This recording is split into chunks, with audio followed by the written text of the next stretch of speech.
Hey, what's going on, guys? It is your host with the most, Underdone Toaster, coming live. Thanks for joining us for episode 23 of the Social Eclipse podcast. My name is Toast, and I am joined by my co-host, C. Buckner. And today we have a very interesting and applicable topic to cover. Buck, how are you doing? Pretty good. About yourself? Pretty good. Got a 3-day weekend with Martin Luther King Day coming up, so happy about that. Happy for a little break from the craziness of life. Yep. So, the topic that we're going to be covering today is the morality of wealth. How rich is too rich? And the reason the Buck and I really want to discuss this one is because it seems as time goes on, the wealth gap just gets larger and larger, and the billionaires get richer and richer. And it can be hard to tell whether they're using their money for any good. And it's kind of a moral question that a lot of people are going to have differing opinions on how much money is too much. Like, should you be allowed to just have no cap on the amount of money that you can get? So, we're going to go and cover that today. I think we'll be able to learn a lot, and I have a lot of fun facts, or not so fun facts, pulled up for us. But the biggest learning experience that I've ever had on the subject was actually a YouTube video, which I'm sure I've sent to you, Buck, where it basically covers, at least in America, the enormous wealth gap between like your poverty level person, and then you go up to your middle class person, and then like the top 1% turns out to own like 50% of all the wealth in America or something insane like that. And in the video, something especially shocking was he he asked people, "Hey, what do you think would be fair?" And it's like, okay, maybe what would be fair is the bottom 25% get, 10%, and then the next 25% get like 25. It's pretty fairly distributed. Maybe a little bit more money goes towards the top 10%. And then he asks, like, what do you think it actually is in America? And Americans are like, okay, obviously the multimillionaires and billionaires have like most of the money in America while people at the bottom are struggling. And then he shows what is actually happening, and it just completely boggled my mind. So I'm going to make sure I throw that in the description. But that is what really opened my eyes to this issue in the US. Yeah, it's that was a very eye-opening video. You always hear about wealth inequality in America, and it's like, yeah, richer gets richer, poorer gets poorer. I'm telling you, if you have not seen this video, you do not understand. And I know it's like trusting a video, like how much is it, blah blah blah blah. But the data is sound. They back up their sources. I think do they cite their sources? I haven't seen it in a while. I But believe they do. I haven't seen it in a while either, but yeah, but the even more mind blowing part is that this comes out of what, like 2012 or something. Like um, I don't think I knew that just until toward like later in the video. yeah, it was 13 years ago is when it was posted. Yeah, and I don't even know if they say that in the video because I didn't know until the end. So maybe I just looked at the like when it was posted. Maybe that's how I found out. But like that's a shock in itself, because if this is the way it is, then what's it like today? But yeah, anyway, I think I've said this on a previous episode when we've mentioned this video. I think this should be required viewing in schools, like this kind of stuff. It doesn't really tackle on how to handle this sort of thing, but I do think we need to be aware, I think we discussed this last week. I am under the opinion that we need to be more aware of the problems in this country. Before we can fix them, we need to be educated on things like this. So definitely, if you haven't seen the video, go watch it. Yeah, I don't know if it would infringe on our rights at all, according to the Constitution, but I think that everyone should have the right to vote, obviously, but maybe before you cast your votes, like, you're required to watch like a 10-minute video just summarizing like what you're voting for, what the current statistics are in America. I don't know, maybe that's not a good idea because no matter what, people are gonna be outraged and say it's biased. like trying to lean you to do one thing or another, but I totally agree. Like education is so important when it comes to how we vote, how the future of America is going to come about. And a lot of people just want to go about their lives day to day, worrying about themselves, which I totally understand. I do that for the most part, just living in ignorance, basically. But education really is important, and that's why I have some fun facts for us that I could go ahead Okay. and read off. Yeah. Okay, so here's some facts just to open our eyes as to what we're talking about here. So, number one is the world's 3,000 billionaires hold over $18 trillion in combined wealth, which is up sharply since 2020. And it is a sum that could eradicate extreme poverty many times over. Um, there was a $2.5 trillion increase in billionaire wealth in just 1 year, which equaled the total wealth of the bottom 50% of humanity. And I'm not seeing what year it's talking about here. It looks like the link it gives says billionaire wealth jumps 3 times faster in 2025 to highest peak ever. So maybe it's 2025 it's talking about there. Yeah. Um, oh my goodness. All right, listen to this. Billionaires are 4,000 times more likely to hold political office than ordinary citizens. 4,000? Yeah. 4,000. That's quite the coincidence, I would say. The, yeah, it should surely. It is a coincidence. Yeah. Wow.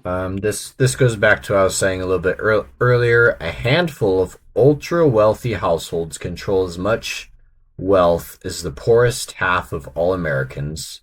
So you're talking about like not just the 1%, but like the 0.1% of Americans at the very, very top hold as much wealth as the bottom 50, which is hundreds of millions of people. That is insane. Wow. Um, More stuff about poverty. 6 new billionaires formed roughly every week in the recent year, showing how quickly extreme wealth is increasing. And around 60% of billionaire wealth arises from inheritance, monopoly power, or political connections, not from innovation or individual effort. And here's a couple more, and then we can hop into the philosophy of it all. In the US, the richest 905 billionaires hold roughly $7.8 trillion, while the bottom half of households owns $4.1 trillion collectively. So that means that fewer than 1,000 billionaires outweigh hundreds of millions of Americans. And over the past decades, the richest 0.1% of Americans have grown their share of total wealth dramatically, while the bottom 50% have actually lost ground. So not only are we not closing the gap, but it seems like it continues to widen even into 2025.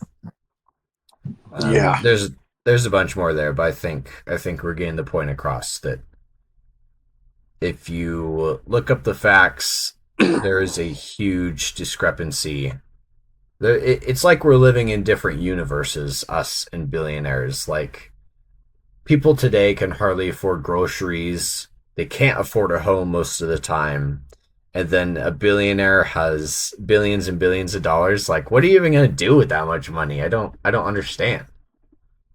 Well, I think we should tackle the counter argument right away because you know what it is, right? I do. I think if it's what I'm thinking of, I brought it up before. Well, I guess there's two of them that I can think of now. The first one's the obvious, like you should be able to make as much money as there should be no cap. Like if you work hard for your money, and we can tackle that later. I think that's a huge talking point. But the one I'm thinking of is, hey, they need that money to, if they get all that money, they can pay their employees more, right? So let's tackle that one right away because I feel like that one is to me is even more infuriating. And that one gets me more than the other one, to be honest. Yeah, yeah, because usually billionaires not usually, probably like 99% of the time, they're like CEOs or owners of a huge business, right? So that would be a really fair question. Yeah. Um, so just guessing, I'm gonna say that never happens because maybe look at someone like Jeff Bezos. He runs Amazon, which is um, I don't know if it's the richest company in the world anymore, but it's definitely in the top five. And usually it seems like Amazon workers are getting paid like minimum wage, maybe a little bit higher. Would you agree with Yeah. that? Yeah, maybe I wouldn't say minimum, but a little bit higher, not much more than like if you're a factory worker or a, you know, whatever, delivery driver, you're probably making, I mean, what's minimum wage in Washington? Like 16, 17. Amazon might pay you 19 or 20, maybe a little bit more if you're a driver. So not Mm-hmm. quite minimum wage, but you're not making good money. No, not by any means. Yeah. And okay, so I just looked it up, and yeah, it's true. CEOs are paid hundreds of times more than their medium employees. Uh, I think it's given me an average ratio of 632 to 1. In extreme cases, like one report on Starbucks, the CEO earned over 6,000 times what the typical worker made. And I would agree with you. Typical It meaning is a little. average or typical median?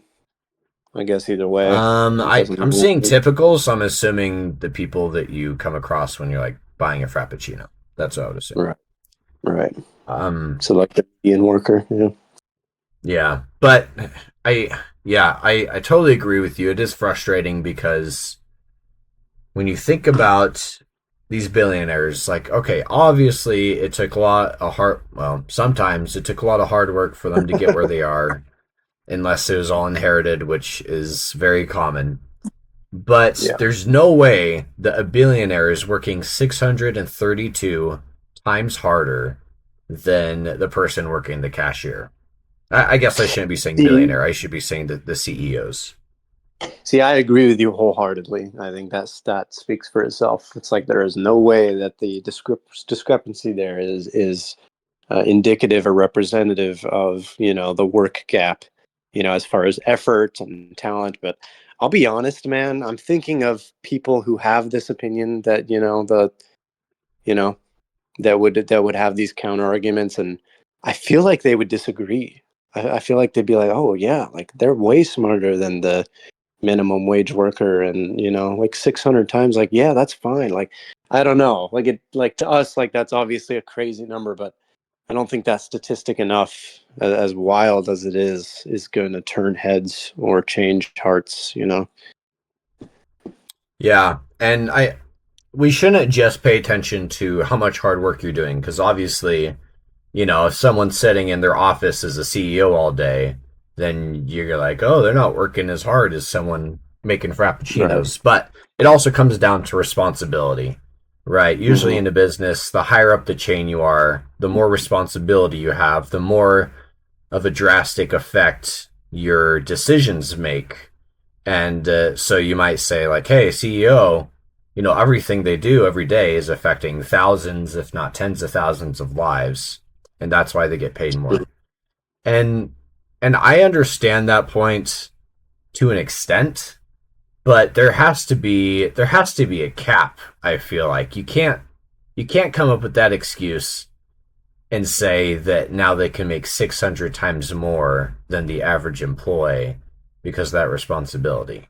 Like, there should be more to it than just their pay. It should be like how hard they've worked to get there, how much they care about the employees. There are Yeah. different rewards that these guys are getting than just their pay. You don't have to just base it off of the monetary value that they're obtaining. Yeah, yeah, it's absolutely true. And I think I mean, we're gonna put our communist hats on here for a second, but when you say, oh, like if it's a free market, or not just market, but if it's free capitalism, right? Like unlimited potential, no limits. Like the argument is that it regulates itself, right? Demand. There's demand something, somebody will buy it. if there's demand for a job, somebody will take it. And if it's too low, if you're not paying somebody enough, then people won't take it. So that solves the problem. And if somebody is earning too much money and they're not paying their employees, well, then the business will fail. The problem is that argument doesn't take into account both greed on the higher end and desperation on the lower end. I mean, greed can open up, theoretically, it's like, oh, he can't pay himself this much because, then you can't pay your employees. But, dude, I think that gap can widen way more than people think. And you talk about the theories of late stage capitalism, the idea that if an free economy runs long enough, then greed will take over and those gaps will continue to widen. And eventually the people at the top who are in control will continue to up their own salaries, and that gap, there's nothing to stop it because they're the ones in control. And I think we're starting to see something like that. We're starting to see the greed set in. My opinion, on the housing market, that's one of the reasons housing is so expensive. I think it's greed, like really. Um, it's a simple word for not a simple thing, but I do think that that's kind of what you could point to blame for that kind of thing, by and large.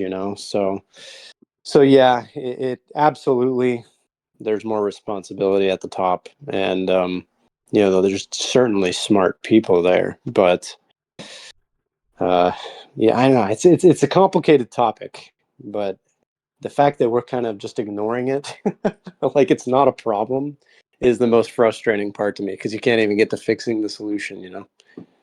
Hmm.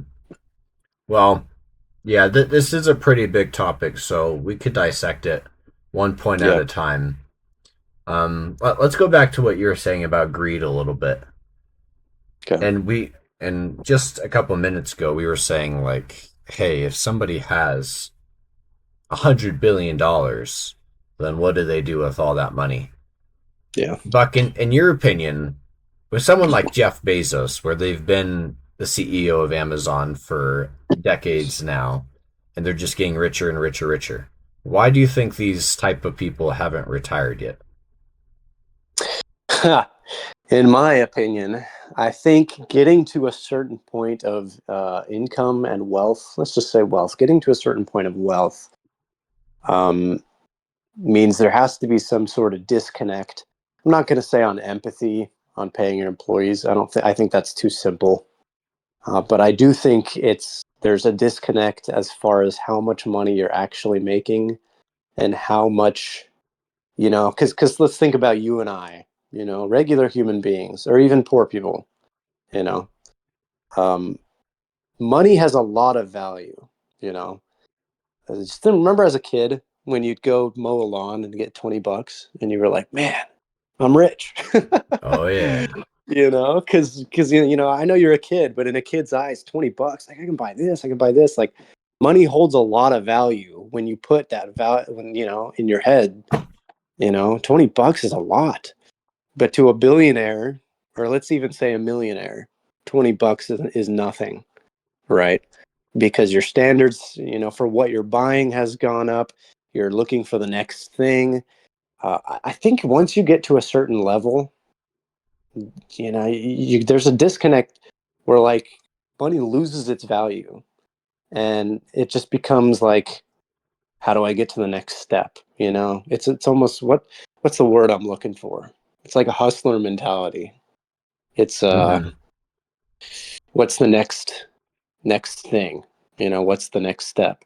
And to be fair, that does mean, there's certainly hard work involved. That hustler mentality is not necessarily a bad thing. It's not inherently bad, but I do think that it gets to their heads, and it's like you can't stop. We like to think if I had $1 million or 10 million bucks or whatever, like that would be enough. I'd live my life, but I would argue there's a certain point that you get to, and we could talk about that number if we wanted to. That it's not just about the money anymore. It's about the status. It's about the maybe the political power for some people. Maybe it's about making a mark, a legacy, right? Um, so I don't think it's about the money. That's my answer. At a certain point, I don't think it's about the money anymore. Yeah, I think that's a great point. I would agree. For us, yeah, it's like, okay, now I'm making enough to afford my groceries and my rent. I'm like, now it's time to start saving for a house. And then once you're actually making enough money to like buy a house, provide for a family, there's most people I feel like would be fairly satisfied. I know that that's kind of my financial goal in life. I'm not looking to own a yacht or a mansion or an island or anything like that. But Yeah. yeah, for these people, once you get $1 million and then it becomes 10 million and 100 million, you're like, okay, now I can buy a yacht. Now I can buy a private jet. Now I can buy my own island and name it after myself and hire young What? prostitute What? girls. I mean, you, Whoa, whoa, no, I'm whoa. not saying I would do this. I'm just saying that this is something that powerful and rich people have done in the past. We've seen examples of this. But yeah, if you get something like hundreds of billions of dollars, then you're right. Like that value, it doesn't mean anything anymore. It's so much money that maybe they don't know what to do with it, and so they just kind of like put it in the back of their minds, and they're like, okay, I got unlimited money. Now it's more about, like you said, a legacy or power or getting into politics. So I think that's a really good point. And just to add on to that, I I feel like once you get that high up, once you've pushed yourself for so long, like it kind of becomes your life to just be in that role. Maybe they're not thinking about retirement. Maybe they're just thinking about, hey, how physically able can I be at the top of this giant, giant pyramid because I enjoy the power, I enjoy the luxury, I enjoy being able to be in charge of this company that I've been running for so long. And they don't really know what else there is to do. I feel like if I had billions of dollars, then I'd be on traveling the world, constant vacations, donating to charity like crazy.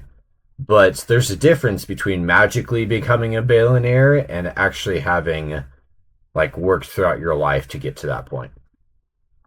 I agree, and I'm not gonna say that it's purely. I mean, the way we make it sound is it's just like evil, and I think that certainly could be the case, and it can and has been the case. But there's another part of it where just as humans, like we kind of just like setting and reaching goals, right? We like the satisfaction of, hey, this is the next thing. It doesn't matter where you are in life, what your age is or what your status is or what class you're in or anything like that. Like we all like to set goals and get there. It's very satisfying, and it's just that's pretty much what you see like with rich people. I don't think it's any different. I mean, there's a lot of people that just don't like retiring. That's another good example. And I feel like it's the same with money. We're kind of never happy, and that's not always a bad thing. That can be an okay thing. You're always trying to be better than you are.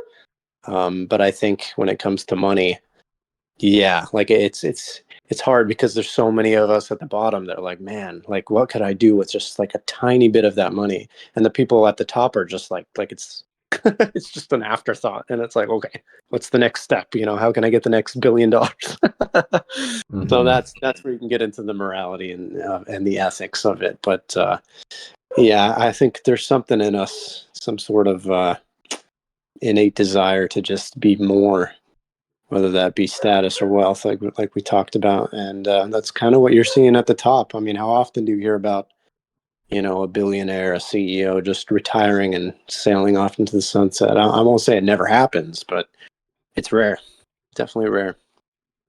Right. Yeah, I like to think of Warren Buffett. He's the most wealthy person in the world in terms of just becoming, or I don't know what his like technical occupation is, but it's something like stock trading. He's basically became a multi-billionaire because of stocks. And whenever I see that guy, I don't even know if he's still alive. But whenever I see him, like he He's looks like still he's alive. in his okay, he looks like he's in his 70s or 80s. Like that guy is so old. I don't know why he's still doing this when he could just be kicking back, living the good life. But do what you got to do. Yeah, So it's we know that, weird. It's weird to bring a YouTuber into this, but you and I have talked about PewDiePie. You know, for those of you who are locked into the early YouTube days, PewDiePie now, he has literally sailed off into the sunset. I mean, well, yeah, not literally, but you know what I mean. Like the dude, like made his millions, still makes content here and there, but it's like not hustle content. I mean, he just does whatever he wants, you know, whenever he wants, and you know, he's got a family. He's just that's what he does with his money. You know, he travels. You know, he has a son now, and you know, I'd like to think that would be me. You know, if I had that much money and I got to a certain point, um, I think it's part satisfaction. It's not like he's quitting life. You know, it's just that his new purpose is no longer making money or even making content. It's his family, and who knows whatever else. You know, we're not privy to that, but to me, that's like the ultimate goal, or not the ultimate goal, but that's money wise. That I feel like, and I hope that someday that would be me. right. Yeah. Yeah, it seems like he's gotten to the point where money like it still exists in his world, but he's now so financially stable that he doesn't really have to worry about it for the rest of his life.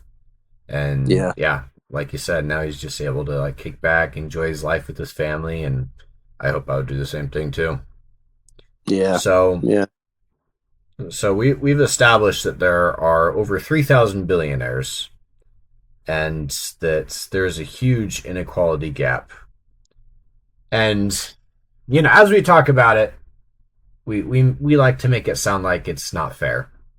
But the question is, do the ultra rich actually have a moral obligation to address like governmental problems, social problems, that's proportionate to the resources? Do you think that people like Elon Musk and Jeff Bezos, well, everyone may be jealous and angry that they're not spending it appropriately, but should we force them to? Should there be a moral obligation? Um, that's hard because I would argue the problem comes before that. I think we should have. I do believe there should be caps in. I know people are going to call me a communist, but in like how much you can make. I don't think they should have gotten to that point where we have to like force them. You know what I mean? So it, those are two different. Do we want to focus on like preventing the issue? And that's assuming you even agree with my standpoint, or do we want to focus on you know, how do we fix a problem that's already here? Um, which one would you rather focus on right now? Let's start with the second because we are here already. Okay. So let's tackle that first, and then yeah, we can go into what we could start doing in the future to prevent this from ever happening. Yeah. Okay. Government wise, I actually would say no, because they're not elected. I think everybody in government should be elected. And I know, you know, can you elect every single little secretary? No, obviously. There's going to be appointees and everything. But I think uh, there's a door open for a conflict of interest, especially when money is involved, when rich people are involved. I think the odds of having a conflict of interest go way up, just naturally. So I'm hesitant on that one. But as far as like socio-economic, maybe not economic, but just social charity work, yeah, I do think they have an obligation. I think that if that there's at this point it's cliche, but with great power comes great responsibility. Spider-Man quote. Um, I think that's very applicable here. I think that the people who have the power to make change should do it, and I hate to say that they should be forced to do it, but it's just hard. I went down to I've been to like the slums of San Diego, man, like the poorest of the poor down there, and I've seen some people who are living in like straight poverty. Like I've been to the Philippines, and obviously that's not America, so not much we can do about that. But my point is, I've seen people who are like living under literal like tarps, and having seen that side of the world and met those people and seen their struggles and the things they have to deal with just kind of makes me sad. And I just wish something could be done about it. So when I look on the other side and I people see people hoarding all this money, uh, I don't know. You can't just help but feel like this. There's some sort of inequality there. So yeah, I do think they're under some sort of obligation, if not if not legally, then certainly morally. You know. Yeah. Yeah, it's like it keeps coming back to what do you do with that much money? It's like, Yeah. are you really at some point you think that you'd have so much you're like, well, I got nothing else to do but start giving it away. But that's not what they do. Yeah. They Yeah. just try to like invest it and make it grow larger and larger and larger. Right. And the argument that, oh, they can pay their employees more. Well, I'm telling you, the data does not back that up. I mean, you can't argue that point. I mean, the data just does not support that. The most money, I want to say like 90+% of billionaire wealth is reinvested in hedge funds that are mostly offshore accounts, not even in the same country, which is a whole nother issue. You know what I mean? That's a whole nother problem with like taxes and whatnot. But yeah, and I guess you could argue, hey, if they're investing in other companies, that pays employees and everything. But the problem is the companies that they're investing in, their CEOs just reinvest the money. Yeah. So it seems like billionaires investing in billionaires and then reinvesting in billionaires, and that's the whole system. So yeah, it certainly is a problem. Like if we were to force them to do something, what would that be? Certainly that's a hard issue, but we're not even at that yet. So All right, I'm gonna throw us a little curveball here.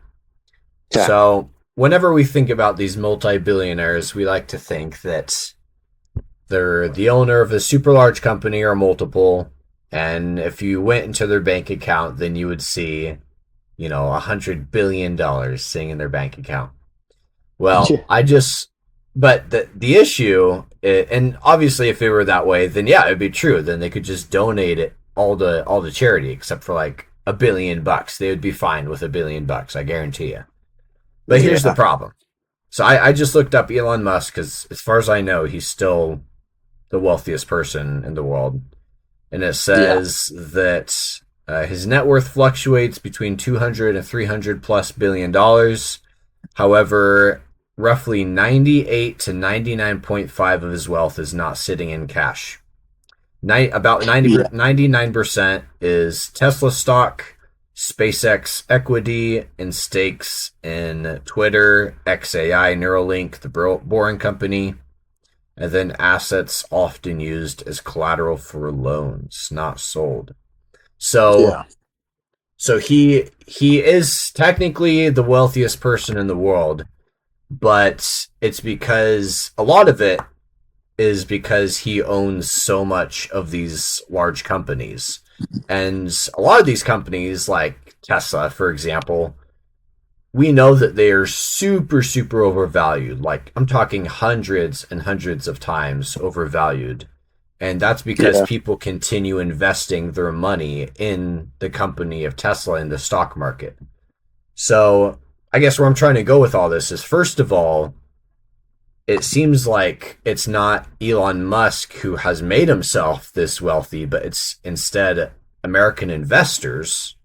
And second of all, if we did want multi-billionaires to start donating lots of money to charities, how are we going to get them to do that if they don't actually have cash? It's all like stock or ownership of different businesses that they own. Like it's all liquid, is what you're saying? All liquid assets. Yeah. Yeah, it certainly is a good question. I guess if you're talking, how do you get liquid assets into, the poor or whatever that might be, very vague. But I guess I don't know. It's one of those solve the problem before it becomes a problem. So that's true. The question becomes like, where do those liquid assets go? Where do you what assets what do you own, right? And then it's almost like a breadcrumb trail. Like if he buys from this guy and this guy buys from this guy, it's like a bank. Like the bank never really has as much money as everybody has it in the bank. You know what I mean? Because it's moving around all the time, and perhaps that's intentional. It is intentional. That's how you keep money safe. That's you reinvest it somewhere else and take it out later at certain amounts of time. So uh, I suppose the system is built so that it's not all spent in one place. you know. So Right. maybe the problem is capping how much can be invested, but again, that's all in hindsight. So how do you do that now? I'm not sure. It's a very, very good question. Yeah, it's a really tough question because it comes down to the freedoms that we have in America and trying to make as much equality as possible without forcing it. Because in a perfect world where freedoms weren't I'm wording this like a communist, but this is Say just it. Say my it. thought process at the moment. In a perfect world, I like to think, hey, maybe we should cap everyone's wealth at $10 billion. That's like more than enough. Than maybe not even that much. Maybe $1 billion. Okay, so you work all your life, or you do things intelligently, and you make $1 billion. Anything more you make automatically gets donated to charity. Okay, that in my perfect world, I think that's what I would do. But it's like, yeah, even though it's not fair for everyone else, are you going to try and fix the problem by making it unfair for that person who just reached their billionth dollar and now they can't earn a penny more? Say that again. So if you cap them at $1 billion and start donating everything above that to charity, then what you're trying to do is you're trying to fix inequality, but you're trying to fix inequality by basically taking the rights away and making it unfair for that billionaire. So the Um, question is it worth it to take this one man's rights away in order what to rights are we talking? provide, well, the right to make as much money as you like in America? I mean, if in this hypothetical situation we did Oh, cap them at a billion absolutely, dollars, absolutely. That would get rid of that right. I mean, that's something you would have to come to terms with immediately. As if you're doing any sort of cap, you are taking away the right for somebody to make as much as they want. Yeah, absolutely. yeah. I'm gonna stop being around the bush, but I'm gonna say the truth. I'm Okay. not a communist. I'm not a socialist. I'm a populist. Okay.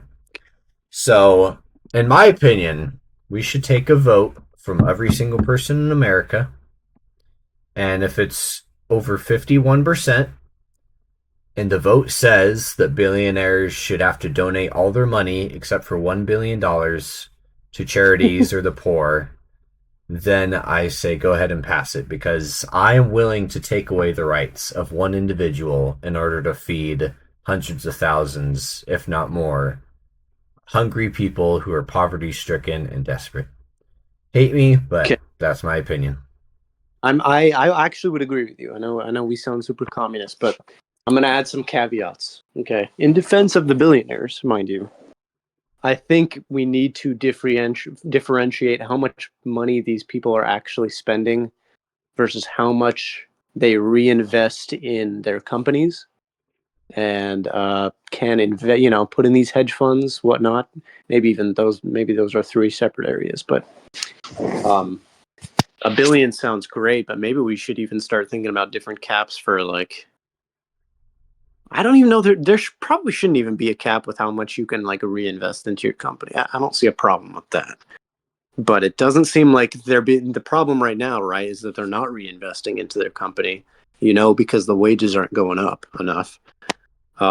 Most of it are going to these hedge funds and or it's personal, uh, you know, personal endeavors and purchases. So I think putting a flat, hey, you can only make $1 billion, kind of makes it so they can't reinvest, and companies can't grow. So it's not like I don't like the idea. I think they're on the right track. I just think there needs to be some sort of stipulation and or condition, like, hey, if you own a company, you can continue to make this much money as long as you reinvest it into paying your workers, into property, or, factory assembly, products, research. Do you get me? Mm-hmm. Yeah, for sure. Yeah, Yeah, because but I think eventually the wages, you will continue to climb. Maybe the cap on your wage should be 1 billion, but the cap on how much you reinvest is something separate that keeps on going up as well in tandem. And that way, I think that kind of system would ensure that your wage continues to grow, but not exponentially. You'll continue to crawl towards that $1 billion, but you won't like just skyrocket to it. yeah. Okay.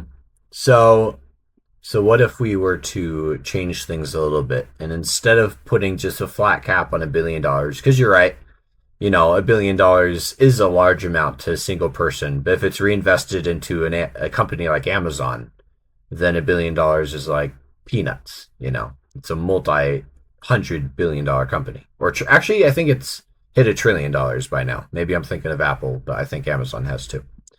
Um, so what if we were to do this instead? Because we have all the answers here on the Social Eclipse podcast. What if once you reach a certain cap and you're like the CEO of a company or a really, really large investor, then there has to be a certain ratio between you and your employees in terms of annual income. So that Yes. fact that I read before is like 630 to 1 was the ratio. So if you're a McDonald's employee and you're making $15 an hour, then the CEO is hypothetically making 630 times more. What if we Yes. were to change it and say, hey, once you reach $1 billion, you cannot increase your CEO um, or investing amount anymore unless you proportionally increase your employees' wages and benefits by the same amount. I love that idea so much that I think maybe you don't even wait until it's 1 billion. I think you should just make that just like a thing. I think just in general, CEOs should not make more than a certain than you know they should not make a certain amount more proportionally, like a multiplication factor than their employees. Let's say their median employees. I think average skewers it because you could pay some people a lot and some people nothing. So let's say median, um, whatever it is, 15 times more, 30, 50, whatever. I think that should always be the case, and that ensures that if your company grows, so do your employees' wages. I think that is the way it should be. Yeah, yeah, I think so too. I think that would be beneficial for not just the company because you're going to have more competitive employees, you're going to have more motivated employees, and Yeah. that's a huge Can you part imagine? about the success of a business. Yeah. I mean, could you imagine like job hunting and wanting to get a job, like kids entering the workforce? If that was the law, like, hey, you help make this company better, this company, because you hear that, right? In job interview. I've had so many job interviews over the years and read so many job applications like, oh, you're earning it, your potential in this company, depending on how well we do, is like unlimited and this. And it's not really true. But imagine if it was, right? Like if this company starts taking off, like you are guaranteed to get like substantial bonuses. I think that's incentive to be a good worker right there. I mean, what's better incentive? Yeah, something that I hear a lot from boomers is they definitely have a different mentality when it comes to like company loyalty than millennials and Gen Z do. I'll hear all the time like managers or general managers, you miss a day or you're putting in your 2 weeks and they're like, "Hey, where's your loyalty? I thought that, this business was a family."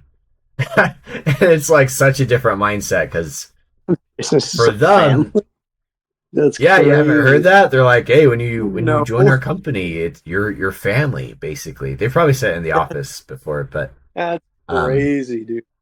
That's crazy yeah. to me. But anyway, the reason I bring that up is because if you were to actually pay your employees fairly like this, where your manager isn't making, 5 times more than you, or the CEO isn't making 300 times more than you, then yeah, there would be something like company loyalty, because the longer you stay in that company and the harder you work, the more your income is going to increase over time. And like kind of everyone's kind of in that together. Like your coworkers are depending on you to work hard, because if you work hard and everyone's working hard, then there's going to be more profits in the business, and the profits are going directly to the employees instead of the people at the top. So I think it's a fantastic idea, but that's because I'm a commie. Yeah, you communist. But I mean, obviously, there's caveats to all these things that we're saying. It's not this simple. Not only are we taking the rights away from certain individuals, but I'm sure there's also more technical things that would get in the way. Yeah, it's not a solution, and not everyone's going to like it. And the problem again is that the people in power are kind of losing out. And why would they do that to themselves? If it's Right. true that most people in positions of power in government and influence are the ones who have the money, then why would they ever do this? So, yeah, Yeah. it's a pair. So, another question that I've been thinking about a little bit is, do we. I guess this is more economical than philosophical, but do we need like billionaires in America in order for America to be as successful as it is? I'm talking about like the GDP that it has, um, the poverty rates. Like, do you think that we need billionaires, or do you think that we could get rid of all of them and be fine as long as we still have these powerful companies? In what sense do we need them? Like if they were I to die mean, tomorrow, we paid them less? What do you mean? nah, I'm saying if we took all the billionaires who have obscene amounts, like hundreds of billions, and we did Yeah, cap them to like $1 billion or yeah. $100 million. Do you think that there would be any change in America, or do you think that we wouldn't really be able to tell? Uh, Good or bad change? Either way. I think there'd be both. I think for a certain period of time, an adjustment period, I think yes, these billionaires have obviously lost like most of their value, right? They're going to be upset. They're not going to want to work. They're not going to want to achieve, the next thing. So I think the current billionaires who basically got nerfed, you know what I mean? Like, there's a good. Hey, I'm gonna make this a destiny metaphor. Okay, Yes, you please. got you got your favorite weapon and it's super OP. You got the thorn that 2 shots to the head, No, no, no, and no. It's more OP than that, Buck. It's like you shoot at the Traveler and it kills 100 of your enemies in the Crucible. That's how OP it is. okay, let's say you got the last word and one shot, you shoot it into the sun, and the whole other team dies, and you win. And then the next day you wake up and Bungie nerfs it, and it's got 6 shots, and each shot does 30. You know what I mean? Obviously, the people who were using it before are going to be like, "Screw this game! I'm never playing this game again." But I think the Yeah. people who jump on the game and become good at the game from here on out are gonna, find ways to enjoy the game and get better at the game and add to the community and everything. I think it's no different here. I think the current billionaires are gonna, pout off into wherever. I think they're all gonna maybe retire or I don't know, sue people or whatever. I don't think it would be pretty for the first while. There would be a pretty severe adjustment period, but I think the new and upcoming billionaires or whatever billionaire and the new CEOs, you would start to see positive change. Mm-hmm. Yeah. I would agree. The reason I asked that question is because in my hypothetical, this is what happens. We cap all billionaires at $1 billion, and a lot of them attempt, or succeed in moving to a different country. You know, not just pouting, not retiring, but instead they say, "Oh, you're going to do this in America? Like, screw you! I'm going off to Denmark or Finland or somewhere else in Europe. I don't know." Yeah, that's And probably true. I think that short term that would hurt America because a lot of companies have um what's the word, like deadlocks in place to stop someone like a CEO having all the power. You have boards of executives, you have multiple people near the top. So hopefully, even if a billionaire did get all pissed off and try to move the company, then other employees would stop that from happening and the company would stay in America. But I'm sure some would succeed in moving. You know how much I But sacrificed? yeah, but in the long term, these billionaires, going back to a point that you said earlier, I don't think that they are 100 times smarter than your average person. I think that a lot of them got lucky or did a correct strategy for a while. I mean, a lot of it obviously has to be luck because you can look at their IQs, you can look at their strategies, and I can guarantee you, they're not a lot smarter than us. I'm sure they have more experience than most of us, and maybe they're a little bit smarter. But my point is, if you were to kick all these billionaires out or cap them, then people who are okay with this system would still rise up, still take over these companies, and things would go back to normal within a few years or so. And Yeah. because there are so many people in America who are well educated, have their MBAs, are looking for opportunities, that if you were to kick out the CEO and you need someone to rise up who is okay with that cap, it would happen in a very short amount of time, in my opinion. Yeah. Yeah, I didn't interpret your question as, hey, if we just did this in America. I thought you meant just if the world did this, but I think that's a good. I think it's a good hypothetical scenario. They would definitely move countries.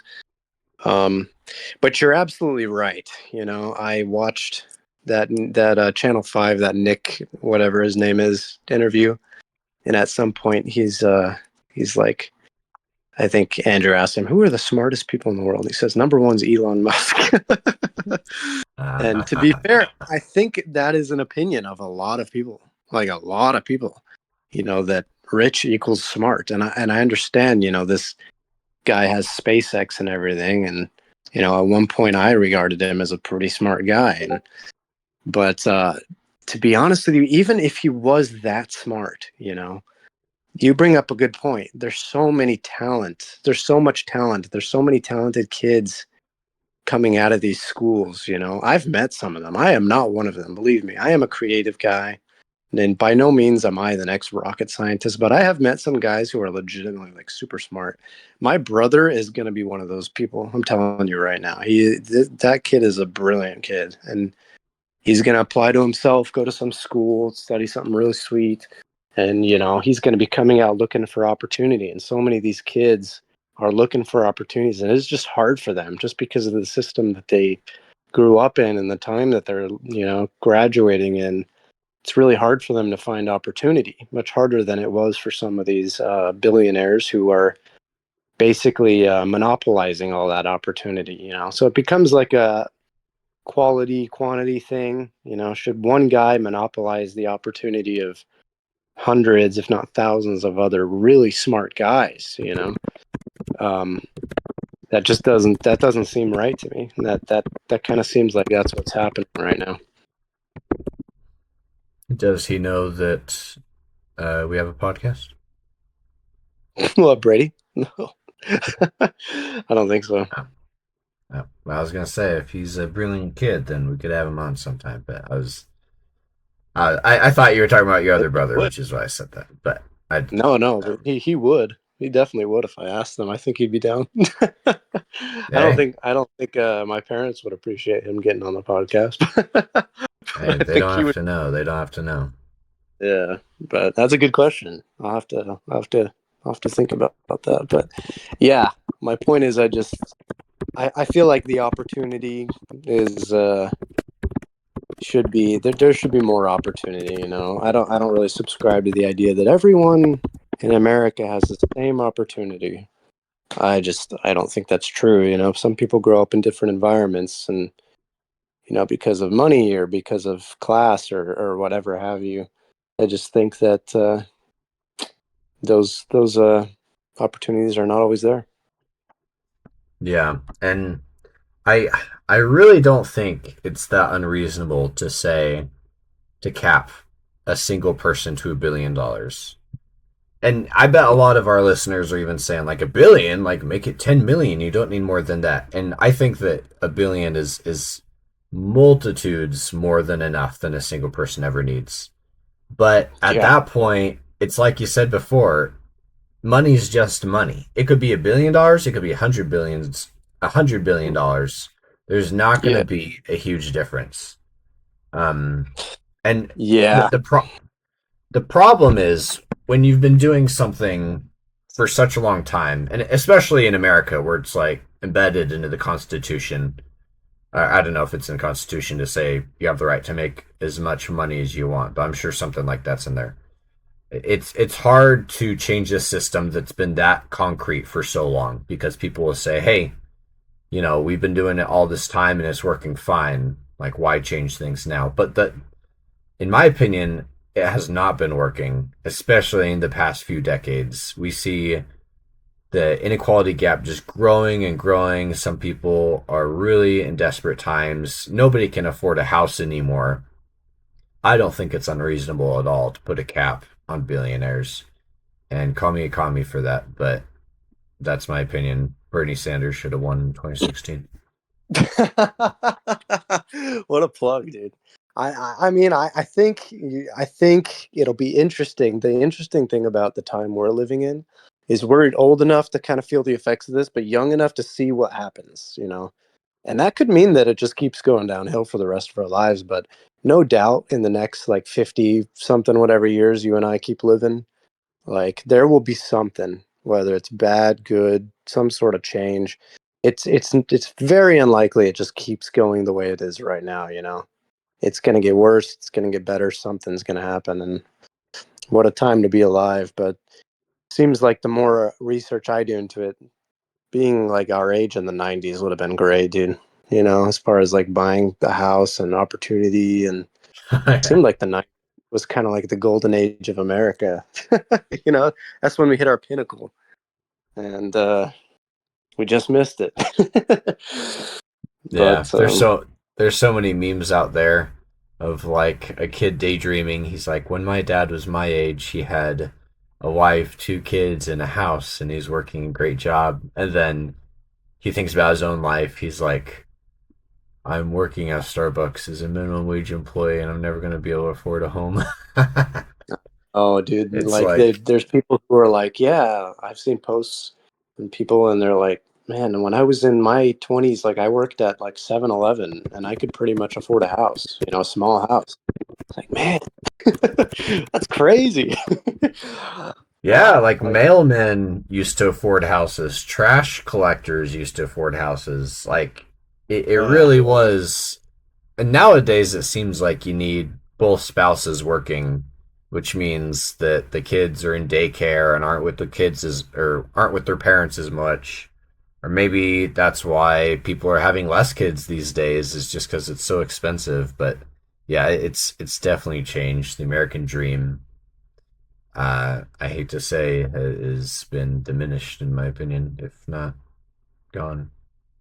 Yeah, but like I've said like three times just this episode, I think the two biggest problems are number one, that nobody admits it's a problem. But number two, dude, like I think one of the biggest problems in America, at least, I think that the majority of people, and again, I'm not even pointing to either side, I'm just saying, just people in general, have been convinced that there is no problem. like somewhere, like just pick a topic, and like one of the sides have been convinced that it's not an issue. You know what I mean? Like, Mm-hmm. just hypothetically, I'm thinking like, what if this was put to a vote, like you said, like tomorrow, the whole country voted, hey, are we putting a cap on billionaires? I'll be honest, dude, I don't think that's a shoe in. Like I would kind of worry about the outcome of that vote. I'm not serious. I'm not kidding. Like I'm dead serious. Like I feel like we have been convinced somehow that like it's okay for Elon Musk to get $1 trillion. Like somehow, you know, like that's crazy to me that people will defend that even when they're like on food stamps. That blows my mind. But that really is a like not just a small portion of the population. So I wonder if it's more of an age discrepancy than like a political discrepancy because for generation, example, yeah, like for example, the other day I was considering selling my 401k for my old job to help pay for school. And so I was doing yeah, some math trying to figure out if it'd be worth it. And it turned out that my $20,000 401k today is worth like $500,000 when I retire when I'm 65. And what yeah, that told me is that wealth, especially when it comes to like what boomers have been doing, working, saving up in 401ks and investments, it really is a huge part of it is dependent on time. So I feel yeah, like a lot of the older generation, they've had a house for a long time, which means that they've grown the amount that their houses are worth. And same thing when yeah. it comes to their investments. And so over time, they've grown all this money. And so they think that everything's okay. But meanwhile, everyone here who's in their 20s and 30s and haven't had the time to grow that wealth, and now we no longer have the time to afford houses when we're this young. Like it's kind of just a different reality, and I think a lot of older people are starting to catch on because they have kids who are Yeah. trying to get into the position that they were when they're our age, and they're like, hey, it's not working out for you. That's weird. It worked out for me when I was your age. But I Uh, think that it is a very slow process. I would agree with you. It's probably going to take a lot more time than we care to admit. And maybe for true. that reason, you're right. A lot of people just don't see the issues when they're living comfortably in their houses that they've owned for 30 years and they have their giant 401ks after working for 30 years. True. And I also think the inverse is true, where it's almost been a it was this wasn't a problem like overnight. Like this was kind of a generational, we were kind of drip fed this problem. And I can almost see people our age being cool with it. Just we're not cool with it, but it's not as big of a problem as it they might make it out to be. And that's solely because like they don't know what it was like. I mean, we can never really know what it was like for our parents, let's say in the 90s, to, work a minimum wage job and then just go buy a house.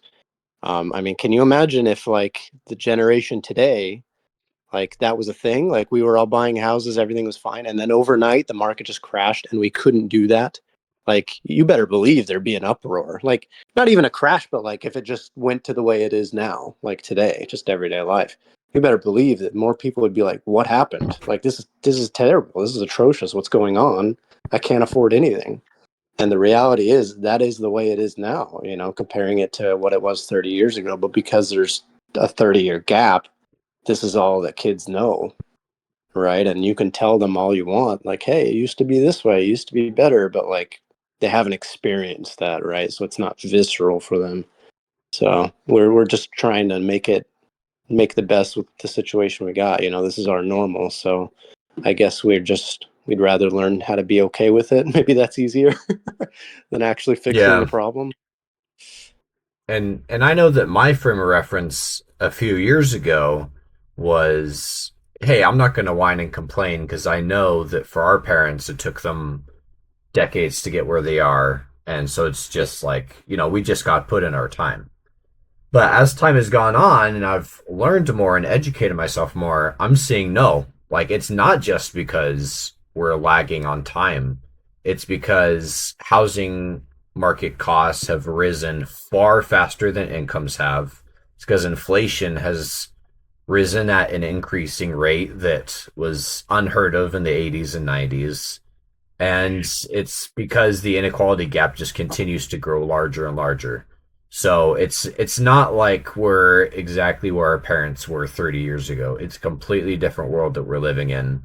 And yeah, it's true that nowadays if you put in the work and you use your money wisely, then you could still love comfortably. But there are so many easier and more beneficial options to people who may not have the opportunities that we think everyone does. Yeah, it's kind of hard because for me, like at a point in my life where I'm figuring out what I want to do, I'm trying to make my business work and everything.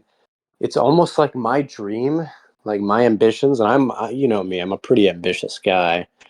My ambition nowadays is almost just to live that normal life that my parents lived. You know, I just want to have a house. I want to be able to travel.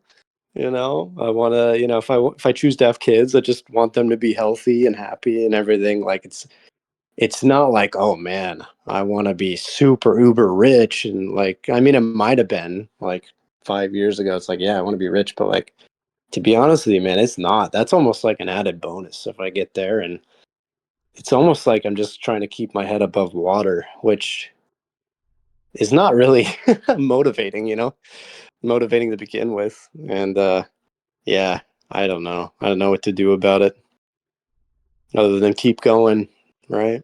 And hope something Yeah. changes, which is sad, when you're at the point where you're just like, somebody do something about this, or you're just, they say the AI bubble will pop or the housing market will pop or this, and it seems like that's what we're like collectively in America, at least we're just like, hopefully something happens.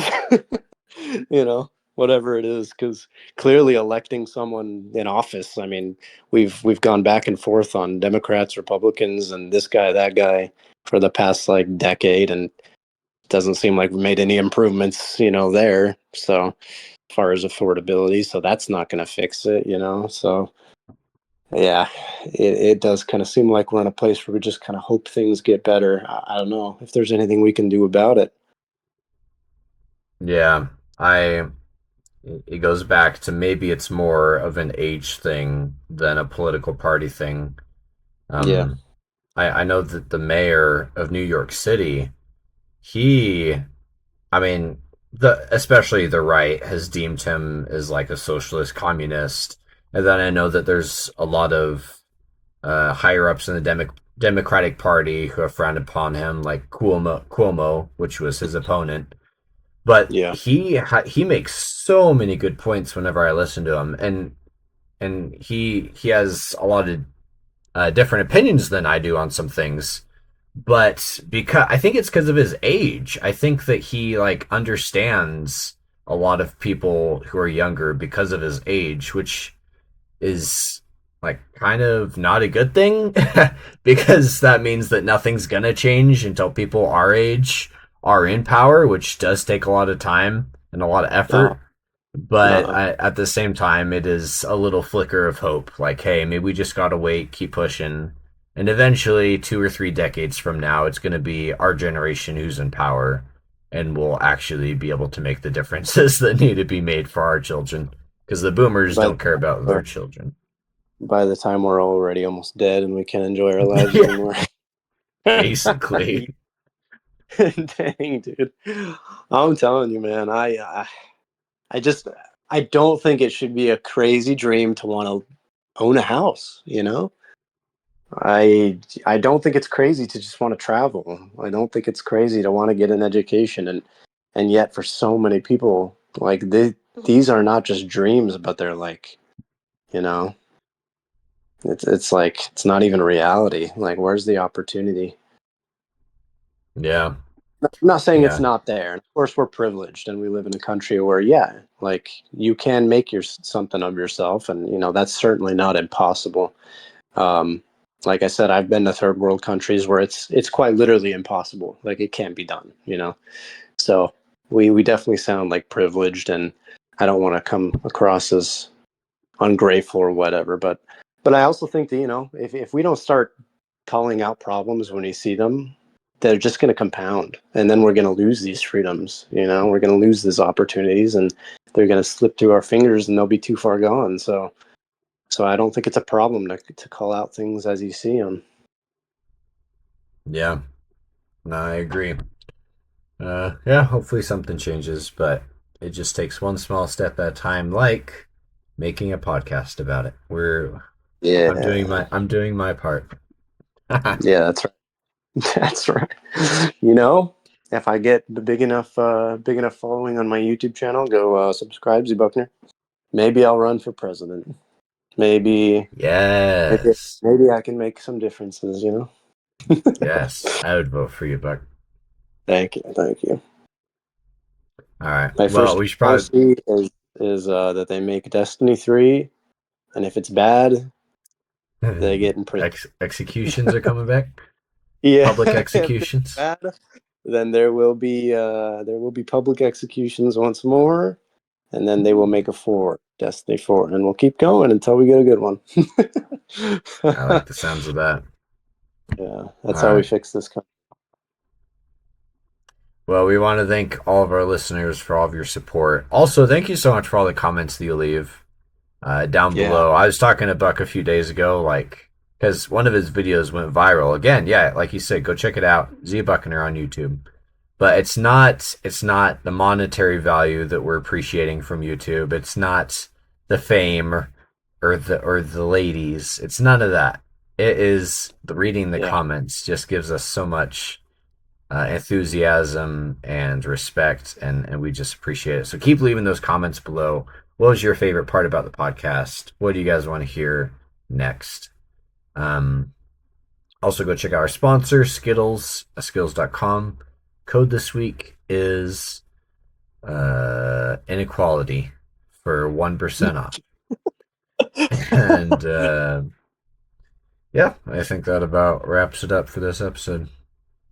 yeah, yeah. Thanks for tuning in, guys, and we'll see you next week. Bye bye. Yep. See ya.